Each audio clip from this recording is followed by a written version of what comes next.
Hello and welcome to episode 27 of our Conversation to Connect. Let's Get Real Talk, powered by Exceptional Connections. I'm CyndiONeill-Dady, the founder and chief connector of Exceptional Connections since 2009.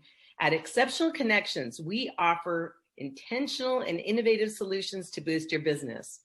Each week, we nominate a different member of our community to have a meaningful conversation with, so be sure to get comfortable with a cup of tea or a beverage of your choice and settle in, take notes, be sure to add comments to the chat box and engage with us during our conversation. And around the 45-minute mark, I'm gonna unmute the lines so that we can invite the listeners to ask their questions, their epiphanies, their ahas, and enter into our thought-provoking conversation.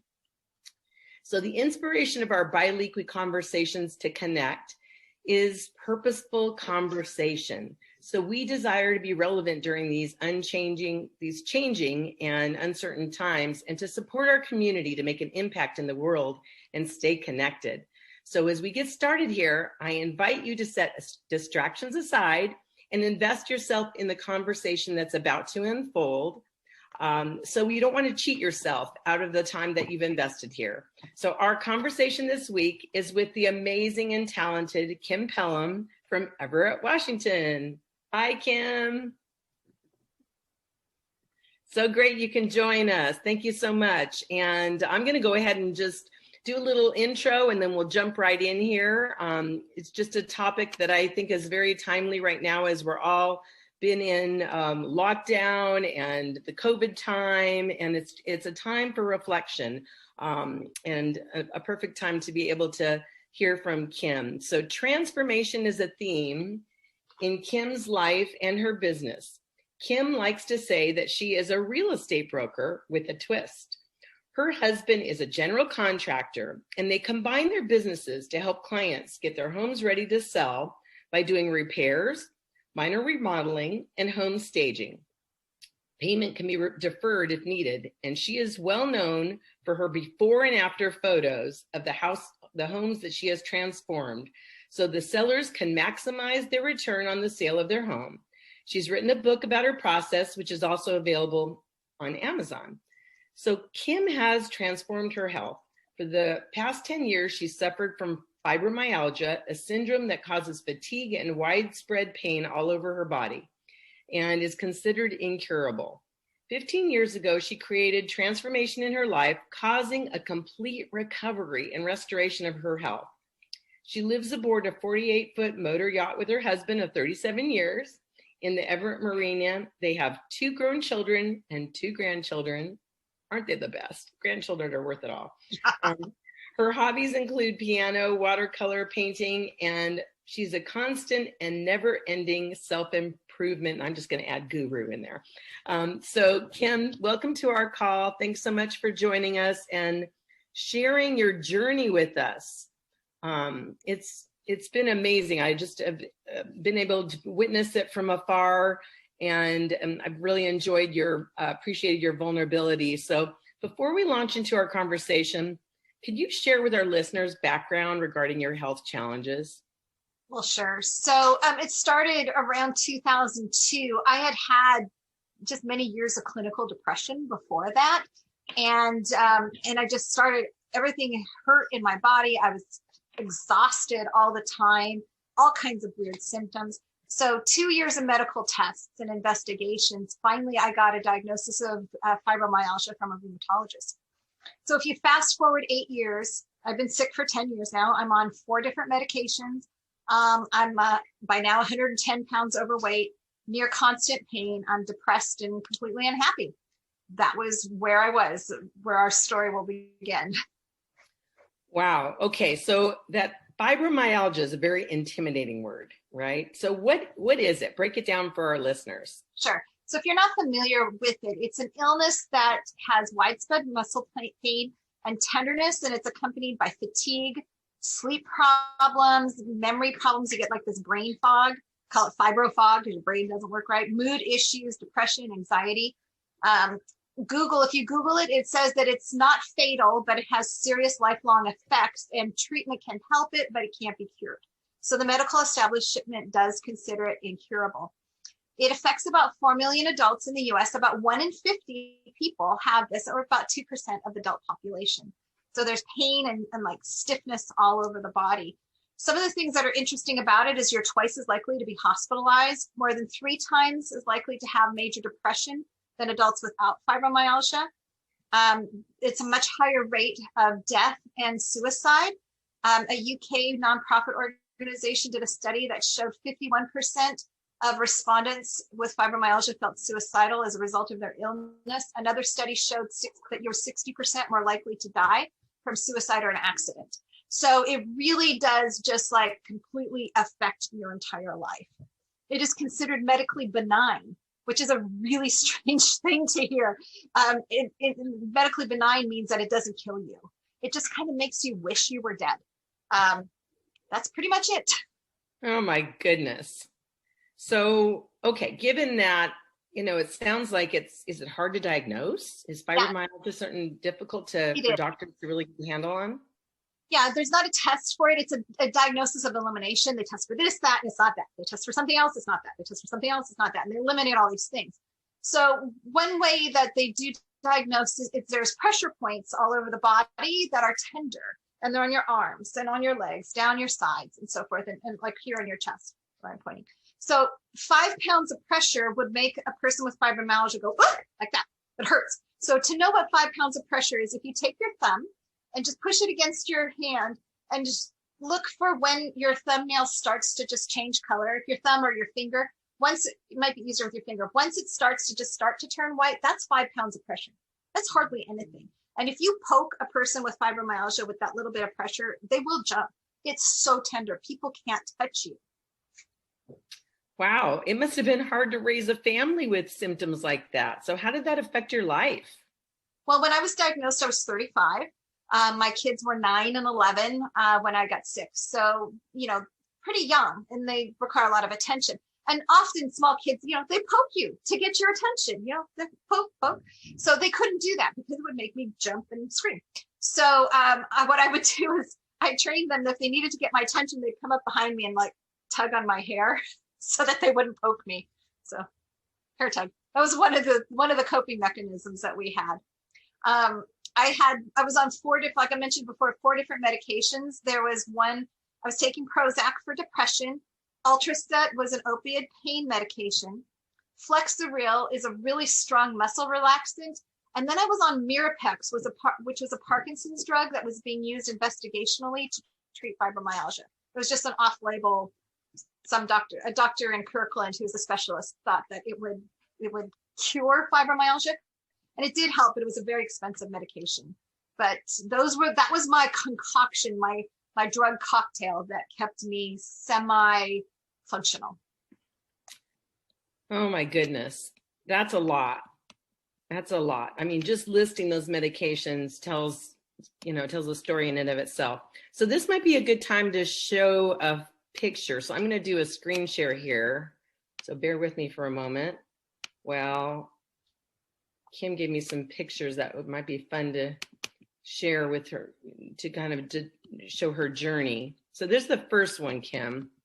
Yeah, that's the first one. So this was at my daughter's wedding. So in 2009, you can kind of see I was not healthy at all. And I thought I was coping. I thought I was doing well. I was 245 pounds. The weight gains caused by the medications, slower metabolism, lots of sleep disturbances. I had restless legs. I also have a tendency to medicate with food. The average person who gets fibromyalgia gains 32 and a half pounds on average. Now, I've always been an overachiever. And so I was always in the top of my class at school. So even in this case, I was an overachiever. I was going for the triple digits. So I gained 110 pounds. And I like to think of it as I gained the equivalent of a large Labrador retriever, or you could say 30 chihuahuas, to put it in dog terms. I like dogs. Wow. Well, even in these photos, it's interesting because we put on a happy face for the world, right? Mm-hmm. When internally were really struggling. And so tell us a little bit about your, kind of your journey to wellness. Well, it's an interesting story. And I'll to tell you, there was no magic pill or product. There was no famous doctor that helped me. It all came about through dealing with emotional issues and making changes in my mindset and in my patterns of behavior.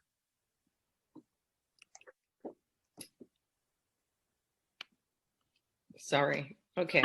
I'm trying to pull it off. Oh, you're going to cut back from there. Are we on screen share still? I'm trying to. I think you're off screen share, but okay, we're talking about, so. Okay. Sorry. I'm just trying to get us back on track here. We got to, normally on these calls, I don't do the screen share portion, but we felt like it would be, we good thought it would be good. To see her journey. So I can just keep going. You were going to ask me if I had a formula or a secret sauce. Yeah. So what was the catalyst that moved you from being sick to well? Right. So there wasn't a specific formula. It was it was a journey, and everybody's journey towards health is individual. So my hope in this conversation, or my goal, is that you would find hope, inspiration, and motivation. That's my point of what I want to accomplish here today. Hope that if you are sick or unhappy, that you can indeed be well. Inspiration to make the changes necessary to heal your life, and then the motivation to take the next right step to begin your journey. Oh my goodness, that's so true. So, would you call it a formula or a secret sauce? Kind of this transition from where you were to where you are now. How would you encourage people, when you're talking about your journey? Just that, the hope, inspiration, and motivation. I moved ahead of you a little bit, Cyndi, in our questions. Oh, okay. That's okay. That's okay. That's okay. We're good. That's okay.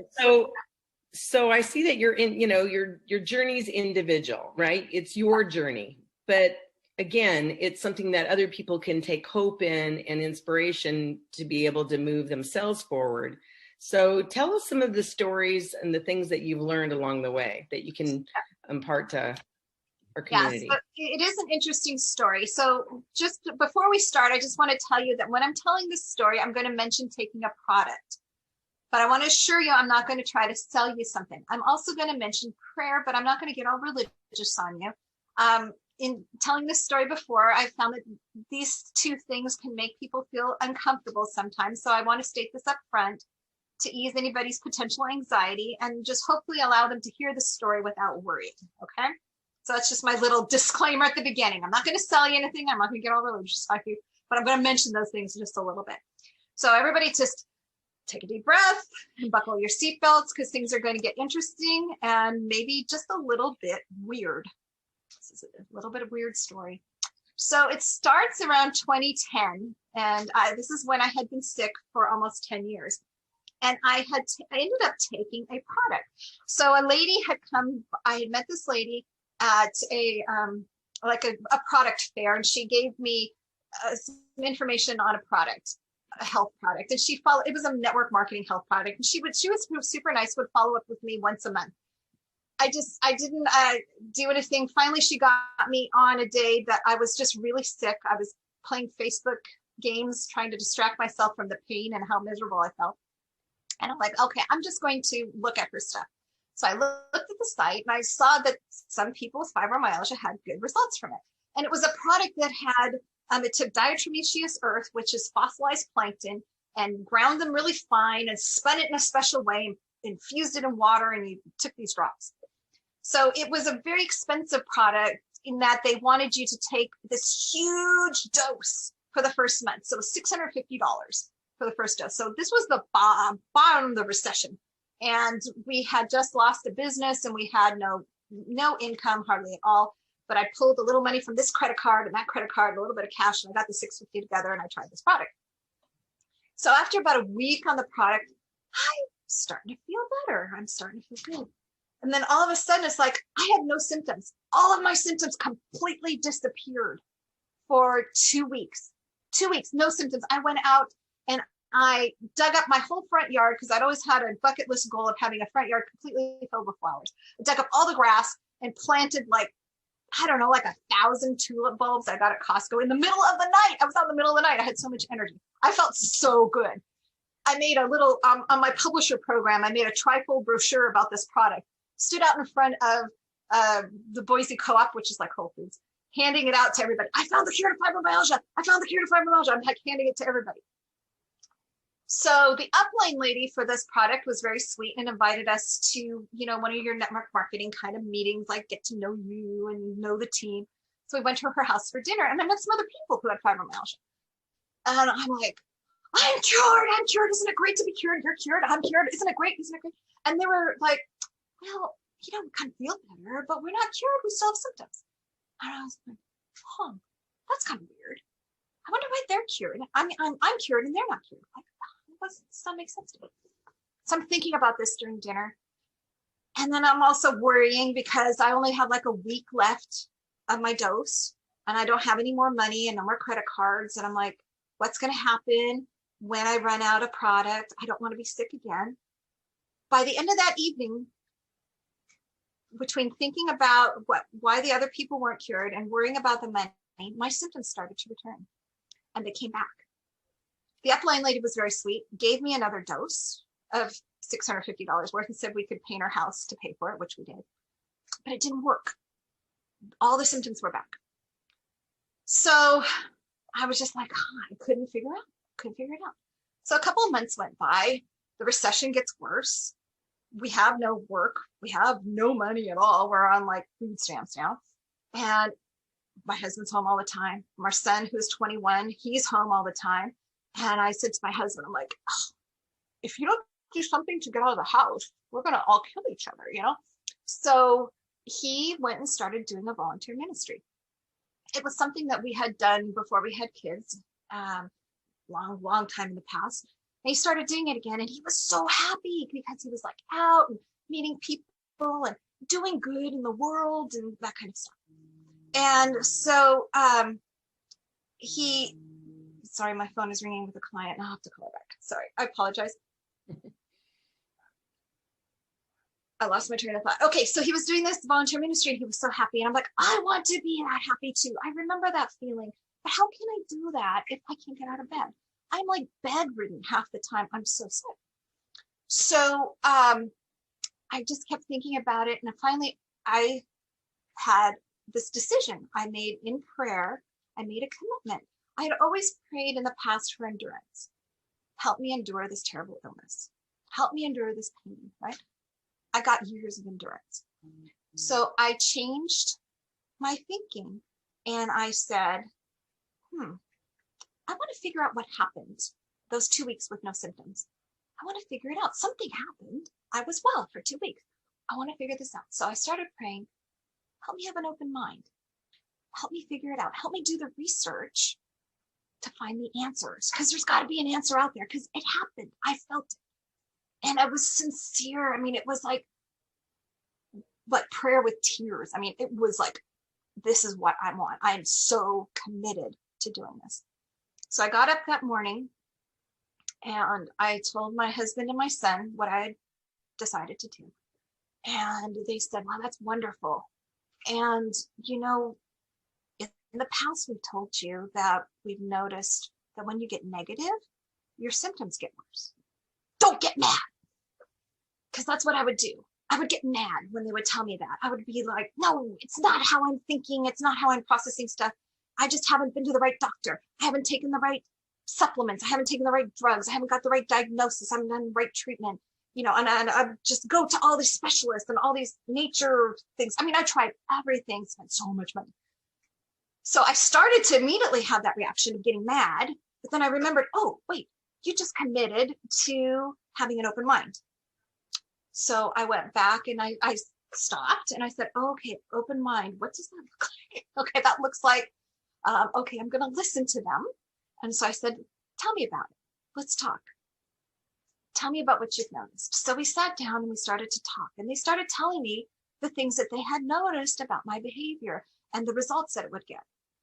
And I'm listening and I'm trying to have an open mind. And as we're talking, I just start getting so tired. I'm sitting in the reclining, we have a reclining couch where you put your feet up. I got my feet up. I love my feet up. Sitting with my feet up and listening. And I'm like, I get to the point where I can't keep my eyes open. I'm so tired. I mean, literally my eyes are like shut. And I said, okay, I've got to go take a nap. This would happen regularly. I have to take a nap in the middle of the day. I'm so tired. So I said, I got to go take a nap. And our son, who's 21, Mitchell, he says, like, Mom, you know, when you get up, we're going to keep talking about this. I'm not letting you off the hook. We're going to keep talking about this. And I'm like, that's fine. I'm committed. I told you I'm committed. We'll keep talking about it. So I go take the nap and I come back afterwards. I'm like, oh, okay. I took a nap. It's been a couple hours. Let's talk some more. So we sit down and we start talking again. And all of a sudden, I can't keep my eyes open. I can't stay awake. I'm so tired. And I'm like, I don't know what's wrong. I'm so tired. I've got to go back to bed. I got to go back to sleep. And our son goes, he's like, wait a minute. Like, there's something going on here. He's like, you just took a nap. It's the middle of the day. There's no reason for you to be tired. You just got up. He's like, your subconscious is trying to protect you by shutting you down, literally shutting down my body, because I could not hold my eyes open. He said, Mom, he says, if you're going to get well, he says, you got to fight this. You can't let your subconscious shut your body down. He's like, you got to get up. You got to start moving. You got to stay awake. I'm like, okay, I'm open. I'm like, I'll get up. So I'm like, I get up and I'm walking. And I'm like, I can't keep my eyes open. My eyes are like glued shut. I literally can't keep my eyes open. I'm like, this isn't working. I'm walking and I can't keep my eyes open. And he's like, okay, do jumping jacks. And so I'm in the kitchen doing jumping jacks, We're talking, I'm doing jumping jacks so I don't fall asleep.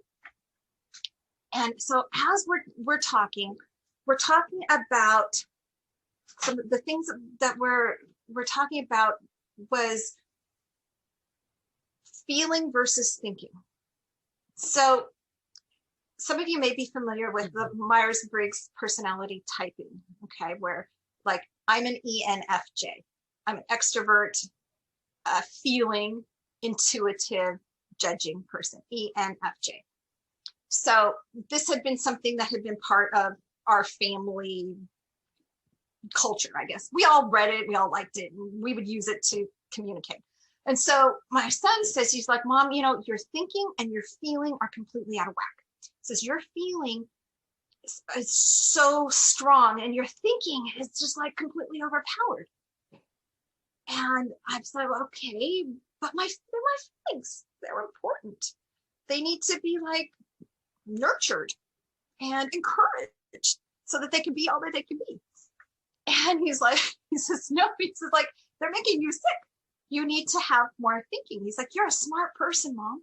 You can think more. You can use logic. And so I'm trying to accept this, but my feelings are so strong. And it's just this internal struggle. And I'm not getting it, you know? It's like, I said, I hear what you're saying, but just deep down, it's just like so strong feelings. And he said, okay, Mom, he says, remember the time that I wrecked my Jeep in the National Forest? I said, yeah, when you were 18, I remember that, when you put your head through the windshield and then it eventually caused a forest fire that we had to pay off for 5 years. He says, like, yeah, that time. I'm like, yeah, okay. So when he did that, he caused this brain injury for himself. Just a quick background, my son, we didn't know it at the time, but he has Asperger's, which is on the autism spectrum, and he's super high functioning. Before the accident, he had an IQ of like 185. So just to put that in perspective, average is 100, genius is 140. He was 185. After the accident, it popped him down to like 163. So in his own words, it changed him. And in his own words, he's like, yeah, before the accident, I was kind of a dick. Because he was just like hard to get along with and impatient with other people who couldn't think as fast as he did. But because of the accident, he couldn't process this as fast as he used to. He used to have this auditory thing where everything he heard, it was like memorized forever. He could hear a lecture, not take any notes, and just tell you everything that was said. He lost that. So at 18, he had to figure out who he was. So the work that most folks do when they're 30, 40, 50, who am I? Why am I here on this earth? Why do I like this or that? And he had to do all that work when he was 18 because of this accident and figure out who he was and how to function. So he says, remember when I wrecked my Jeep? I said, yes.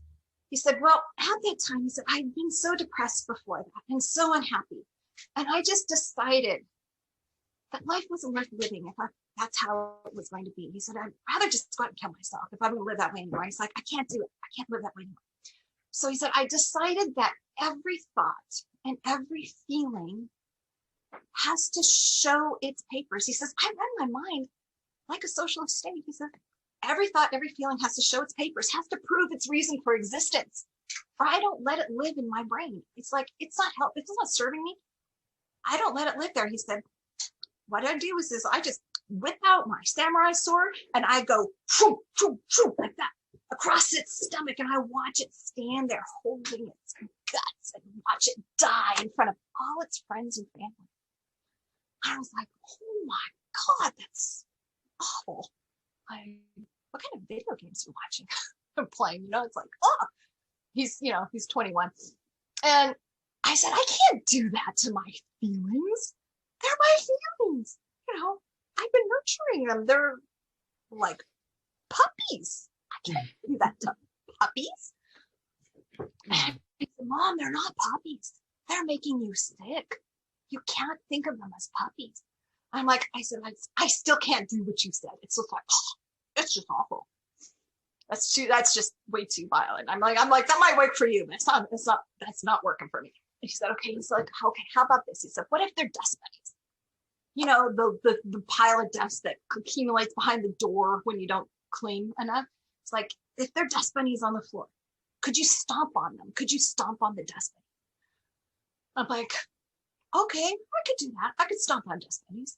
So I'm trying to picture my feelings as dust bunnies on the kitchen floor. And I'm going around stomping on the dust bunnies and doing the jumping jacks trying to stay awake. And I'm like, I don't know. It's not working. I'm logically hearing you, but my feelings aren't changing. I still feel like I need to nurture my feelings. So he said, okay, let's think of it this way. He said, your thinking side of your brain has been completely overwhelmed by the feeling side, right? And I'm like, yeah, I can see that. He said, the feeling side of your brain has become a bully. It's a bully. It is completely beating up and overwhelming the thinking side of your brain. The thinking side of your brain needs you. It needs you to champion it. It needs you to protect it. It needs you to nurture it so it can be all that it can be. And then instantly like that, it's like, boom, I felt a shift in my brain and it made sense. I was like, oh, my thinking needs to be nurtured. I can do that. And instantly, just like that, like snapping your fingers, the tiredness went away. All the aching in my body went away. And I felt fabulous. I felt wonderful. Like I had those 2 weeks, no symptoms at all. And right in that moment, I knew that the power to be well was within me, that I had the ability to make myself be well. It wasn't dependent on anybody else, on anything, on any remedies. It was all within me. It was just this flash of understanding that made it all clear. That was your epiphany. And it's amazing how your son was so instrumental in your journey back to health and wellness. And I know there's a lot more to this. Just as a side note, so I took landmark education, the curriculum for living for years. And I was in a course where I experienced the same thing you do. I don't know if any of our listeners have as well, where you were confronted with something because, they teach you that which you resist persists. Yeah. When you resist something, it actually continues. Whereas when you accept it and receive it, or like you had an epiphany, that's when you have your breakthroughs. And so I had the same thing. I was, had been going and working on different things about myself and different challenges. And what came up again, this has been coming up in previous times, is something I had to apologize to my ex-husband about. And I always sat in the first row, and I was literally like you, like nodding off. And I was like, I can't go to sleep on the front row. So I got up and I walked to the back of the room, and I experienced the same thing. Raise your hand if others have experienced that as well, where you were resisting something that literally your body was putting itself to sleep. I love the way you say your subconscious is trying to protect you. And so I didn't want to do it. I resisted it. And then once I said, okay, I'm committed to my health and well-being and forgiveness and moving on. And so I'm going to make that call. And I made the call. But it's just amazing how our bodies respond, and how, they do want to protect us, but we have to sometimes just stand up and be a stand for what we want. So your story so beautifully illustrates the power of mindset. So I want to turn it back to you, but I just wanted to kind of underline what you said, because it's so powerful, how we need to pay attention to how our body responds. And when it's going to sleep and trying to protect us, that's a huge signal, right? Yeah. Sorry, my husband just came in, so my volume. Oh, it's okay. I got to turn my volume down. Okay. Just on my speakers. That's okay. So once we can identify something, we can be free of it. That's half the battle, right? Being able to label it, name it, identify it, know what we're dealing with, know what we're fighting with. And in your case, you renamed it because you felt like you couldn't stomp on your feelings, but you could stomp on the dust bunnies. Right. And that even didn't work. I had to become the champion of the thinking side of my brain. It was really kind of brilliant what he did, because he used emotion and feelings to promote the thinking, to protect the thinking. It was really, really, really, he has a real talent for sorting that stuff out. So my first thing that I did is I made up Post-it notes that said, use logic over emotion. And I had these little square Post-it notes, put them all over, on the front door, on my mirror in my bathroom, and above the kitchen sink, in the car, everywhere I went, I had this use logic over emotion, just to remind me to start to use that logic. So every time I felt my emotions overtaking me, I was a reminder to take a deep breath and stop and like, okay, champion the logic, use logic over emotion, build that logic muscle. And then I started to get off my meds. My doctor had gone on medical leave for a baby, and the replacement doctor wouldn't give me a refill unless I came in, and I didn't have enough money to come in. And I'm like, okay, she wanted me to get off these meds before, and I'd freaked out because I'm like, don't touch my meds. It's like, okay, she wanted me to get off. So I just started weaning myself off a little bit at a time, off of one medication at a time. And I got some basic supplements. I started just getting off the medications. So I started to feel better. Wow. That's amazing. And just like the placebo effect, right, of that product that you used, it happened in here. It was a shift in your mindset. And so do you have any examples of, processes other additional processes to help you overcome, unhealthy thinking patterns that you had experienced? Yeah, there was really, what I've noticed is when my perception, the problems happen in my body when my perception, my thinking gets out of alignment with reality.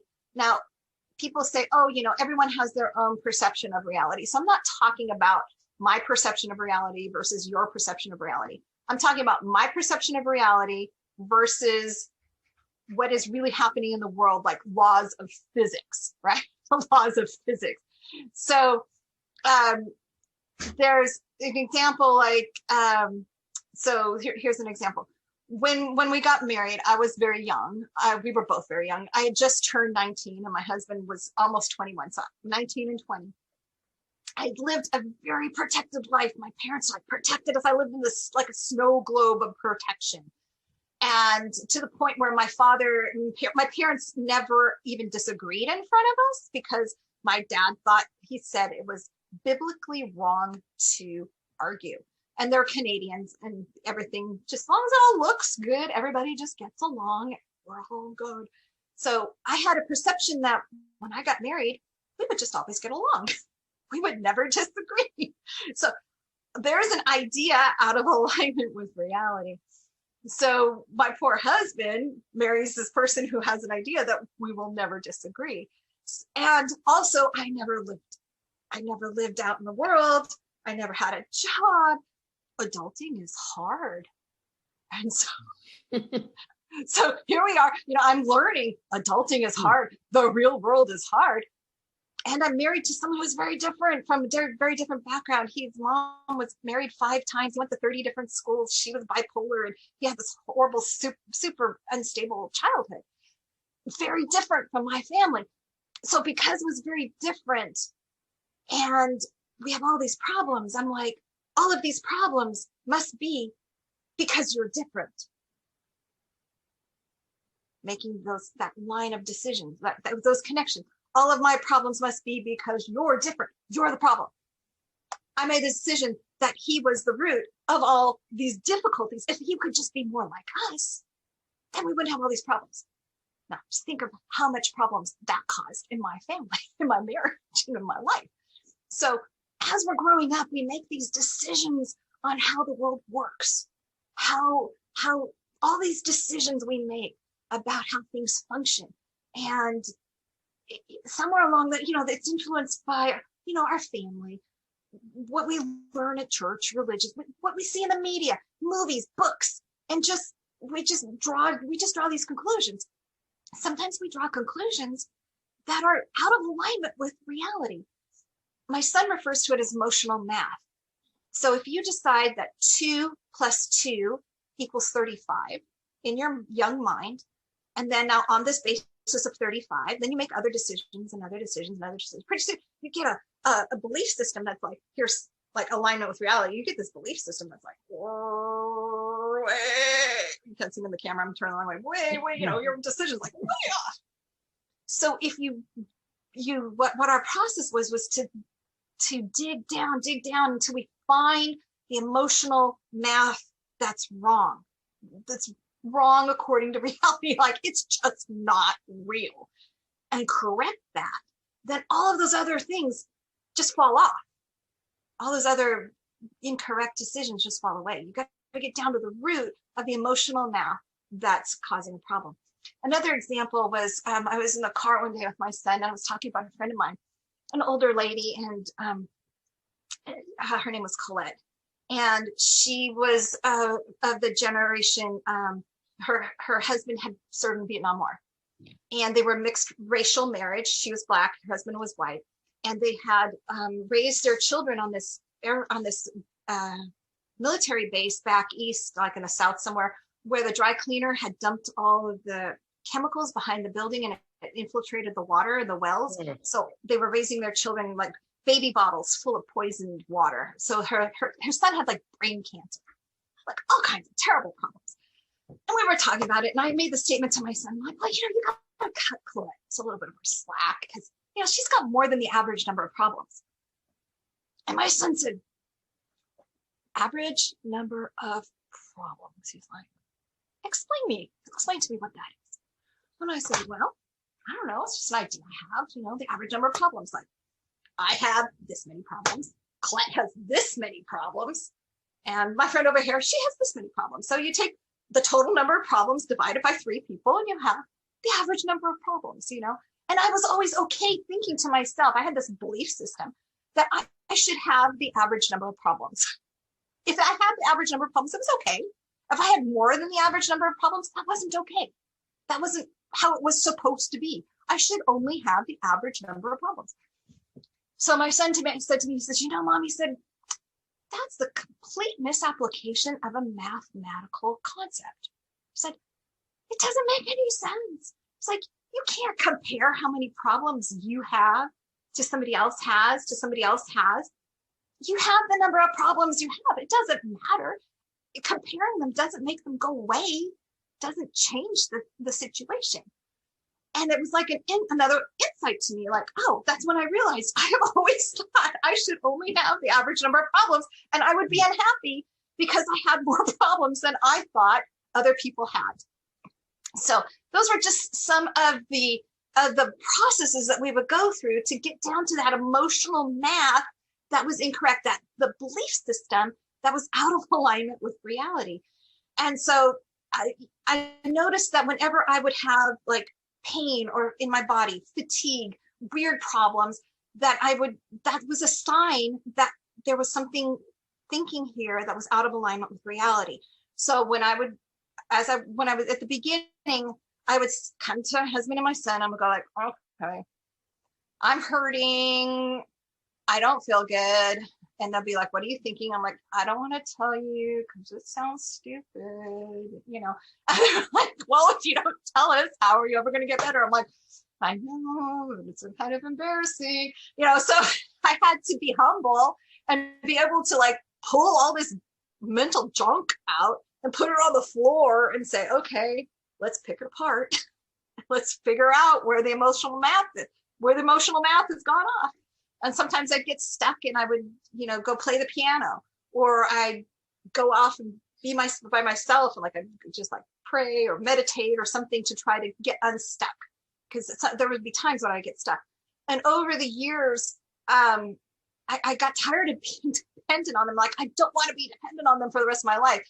And after about, I don't know, like maybe 5 years of doing this work, I got to where I could do it on my own. And now I can figure stuff out really quickly on my own now because I've been doing it so long. But at first I was really dependent on them to help me. But over time, but just so you know, when we first started doing this work, my symptoms went away in about 4 months. I mean, 4 months of doing this work with them, my symptoms were maybe even not long. Maybe it was like 2 months. It wasn't very long at all. It was really quickly. But then I would get symptoms and I would know, oh, there's a sign. I need to do some work because my body hurts, because I'm tired in the middle of the day when I shouldn't be. So it became a trigger. So I would know, don't feel good. What are you thinking? What are you not wanting to deal with? What junk is floating around in the back of your mind that you need to pull out, and then put it on the floor and examine it. What are you resisting, right? What are you resisting? Yeah, exactly. What are you resisting? What do you don't want to deal with? What you don't want to do, what you don't want to think, what you want. So when very clear kind of analogy here for you, or correlation. So when you have your epiphanies, you had significant breakthroughs also. That's what I'm hearing. Yeah. Significant breakthroughs of just being able to release just negative thinking patterns that had been with me my whole life. And then each time I would have a problem in my body, I would be able to release that problem by releasing the thought process. Right. Okay. All right. So there's a lot to unpack here, but let's tie a bow around the lessons that you've learned on your journey. We're at the 12:45 mark, 12:44 mark. So just pick out the lessons for our listeners that really helped you to make the strides that you have in your health. Well, there is the power of choosing and being committed first. That was really powerful. I had to be coachable and have humility around people that were closest to me. You know, it's kind of hard to listen to your 21-year-old son saying, hey, Mom, that's the stupidest thing I've ever heard anyone say. It's like, okay, you're right. It is stupid, but that's how I feel. So let's fix it. The power of the mind to create experience in the body. So I talked about that product that I took. So what's interesting about that, 2 years later, I got a little postcard in the mail. There's a class action lawsuit against them because what was supposed to be in the product wasn't there. It was just water, and they got sued. So it was water. It was a complete placebo effect because I believed in it. Yeah, I believed in it. Wow. That is the power of your mind right there, right? Yeah, the power of your mind. Can I say something? I got one more story to share that's really, I think you'll really enjoy. So the power of the mind is really exemplified by, I've got one more story. And when I was first getting diagnosed, I'm sorry, I'm really warm. I have a sweater on. It's hot here. Passionate too. It's a bad time for a hot flash, right? When I started to get diagnosed, when they were doing all the tests, one of the first tests they did was a blood test called the ANA-DNA test. The ANA-DNA test, I came positive on it, and that's the test for lupus. So when I went home, when I got positive, and I'm researching, I'm on WebMD and I'm looking it up, and I see it's for lupus, and I'm like reading, I'm like, oh my God, lupus. I can't have lupus. Lupus kills you. I'm like, no, lupus, no lupus. I have small children. One of them has special needs. I can't have lupus. That is not acceptable diagnosis. Like, just like that. I remember that thought going through my head. Not an acceptable diagnosis. Boom. And I like shut it off, like not happening. I went back, they did the test again, and it came back negative. Every couple of years, they would test me again just to see what was going on. If it came back, never came back positive. I went to a new rheumatologist when we lived over in Boise, told her the story that they always test me. She's like, oh, we have a new test for that. It's a genetic test. It's called the Smith's gene, because Smith was the guy they discovered it in. We can test you for Smith's gene, and then we'll know. I'm like, okay, cool. So they tested me for lupus, and I went back in to get the results, and she said, well, this is a really interesting thing. She says, you test positive for Smith's gene. You have lupus, but you don't have lupus. You don't have any symptoms of the disease. You're tested for it genetically, but you don't have any symptoms of the disease. And this is when I was still sick, and I'm like, damn straight I don't, because that is not happening. I decided a long time ago, there is no lupus here because it kills you, and I can't have it because I have kids that need me. But what's interesting, when I got the diagnosis of fibromyalgia, I remember on WebMD reading about it, reading all the symptoms. And then as I read the symptoms, I feel the symptom. And I'm like, oh, I'm like looking to see if it kills you. I'm looking, reading. Oh, it's not fatal. It won't kill you. It'll just make you wish you were dead. And I thought, oh, okay, it won't kill me. It'll just make me wish you were dead. Okay. I guess that's an acceptable diagnosis. And you probably deserve it. Was a thought that went through my head, just like that. So there's this thing that's just like so important. It's like, what are you accepting in your life? What is the acceptable diagnosis? I didn't do the non-acceptable thing about lupus. It wasn't like I sat down and thought about it. It was just a reaction in my body and my mind. Like, no, I can't. That can't happen. And but it's like so powerful. The mind is creating the conditions of the body. And that's the powerful part of the story. And if you really want to read some interesting stuff, read about epigenetics, and look at the study about mice and the, what is it? They did a study with mice, smelling mice in fear, and how they would smell cherry blossoms. Yeah, it's fascinating how the fear in mice was passed down. What happened to the parent mice, the fear that they had when they smelled cherry blossoms, because they would electrocute the mice when they smelled cherry blossoms, was passed down like 3 or 4 generations. Just the fear. It's really fascinating, epigenetics. Wow, what a journey. And you've learned how to listen to your body through this whole experience, right? You've learned how to, catch yourself, and you had an amazing team too. Your family has been a wonderful support. So I'm just going to let you keep going, because I don't want to take any time here. I know that you wanted to share some additional lessons. So why don't you? Right. So some of the things that were really important to me, there was a quote by Byron Katie. She said, every time I argue with reality, I always lose. So I find even now when I'm having problems, when I feel off in my body, when I start having symptoms, I'm arguing with reality. It is my personality's desire to control reality. Like for years, it wasn't a logical thought. It was just how I operated, just with strength of will, that if I grabbed reality by the horns and wrestled it to the ground, that I could overpower reality and like make it what I wanted it to be. So one of the things I still work on is acceptance of reality, because when we don't accept, something bad happens to us, and then we go, it shouldn't be that way. That shouldn't have happened. And your brain goes, you're right. It shouldn't be that way. It shouldn't have happened. We need to fix this. Let's fix this. We're going to fix this. We're going to fix that. That shouldn't have happened. That shouldn't have happened. That shouldn't have happened. That shouldn't have happened. And that goes on in your brain, and your brain's trying to fix it. Your brain's trying to change the past. And it can't, right? Your brain can't change the past. Can't change what happened to you.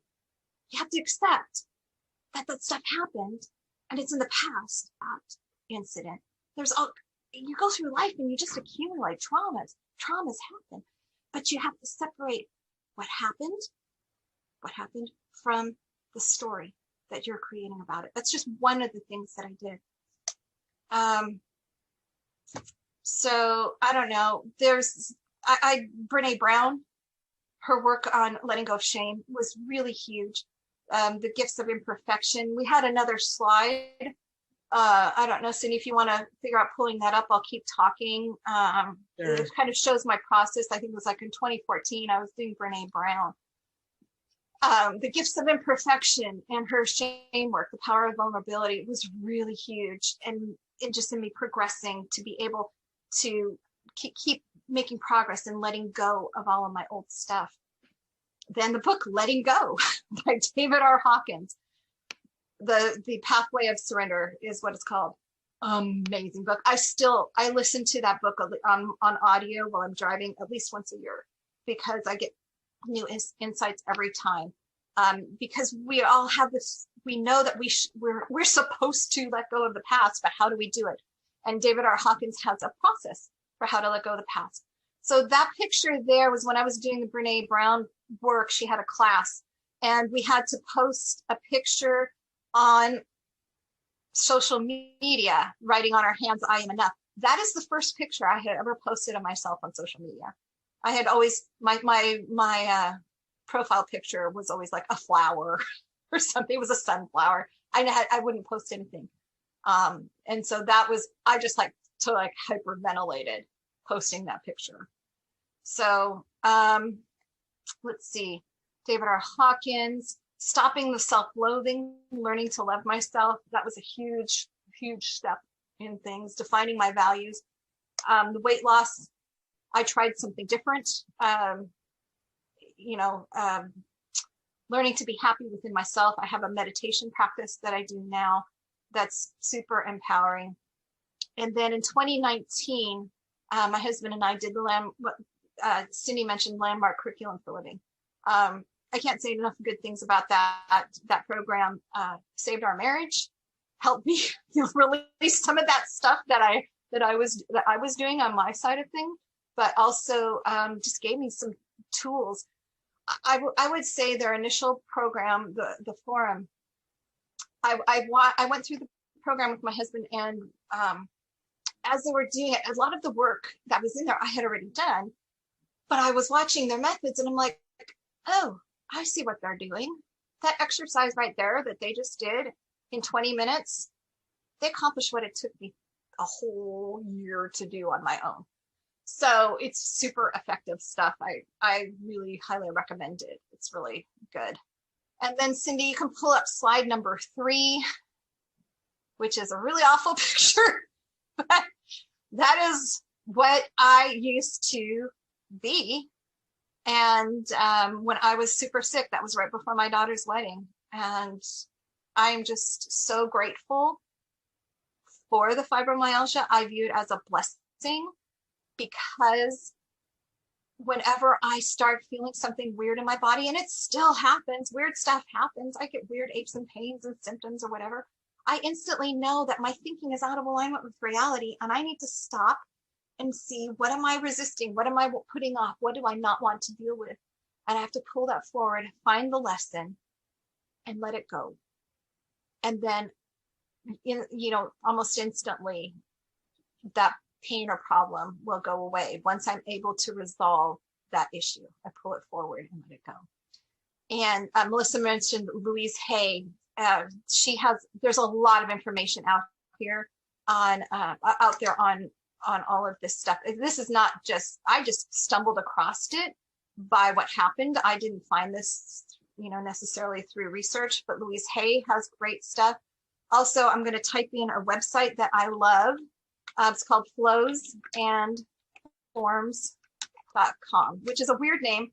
And that is a website it's made by a man. It's written by a man who's in Portugal. So the wording, sometimes the translation, you kind of go like, what's he trying to say?